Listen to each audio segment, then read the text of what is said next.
મને આ વિશે કંઈ જ ખબર નથી, બટ હું સમર્થભાઈ જોડે જ્યારે જોડાયો ત્યારે મને આમાં ઇન્ટરેસ્ટ આવ્યો અને મને લાગ્યું કે ભાઈ ફ્યુચરમાં આ વસ્તુ આગળ જશે.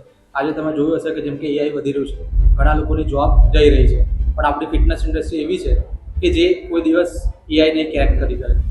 આપણે જે અહીંયા શીખવાડીશું લોકોને જેમની જરૂર પડવાની છે, એટલે હું ફિટનેસ ઇન્ડસ્ટ્રીમાં આગળ ગયો, જીમમાં જોબ કરી, મેનેજર બન્યો, 6-7 વર્ષ જોબ કરીને આજે પોતાનું જીમ. મારું નામ યજ્ઞેશ વૈષ્ણવ છે અને હું એક ફિટનેસ કન્ટેન્ટ ક્રિએટર છું. મોસ્ટલી તમે બધાએ જોયું હશે કે ફિટનેસના લોકો બહુ મોટિવેશનલ વેમાં, ઇન્સ્પિરેશનલ વેમાં આ બધા વેમાં લેતા હોય છે.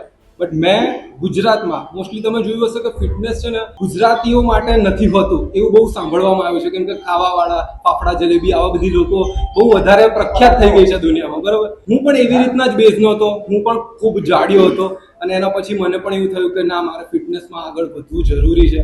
તો મારી જર્ની એવી રીતના સ્ટાર્ટ થઈ હતી કે મને ફિટનેસમાં એઝ અ ગુજરાતી એ વસ્તુમાં આગળ વધવું છે, એટલે મેં ધીરે ધીરે સ્ટેપ લીધો, આગળ વધ્યો. તો હું ગુજરાતનો એક ફર્સ્ટ એવો ક્રિએટર હતો ફિટનેસના રિલેટેડ કે જે કોમેડી અને ફિટનેસ એ બંનેને મિક્સ કરતો હતો.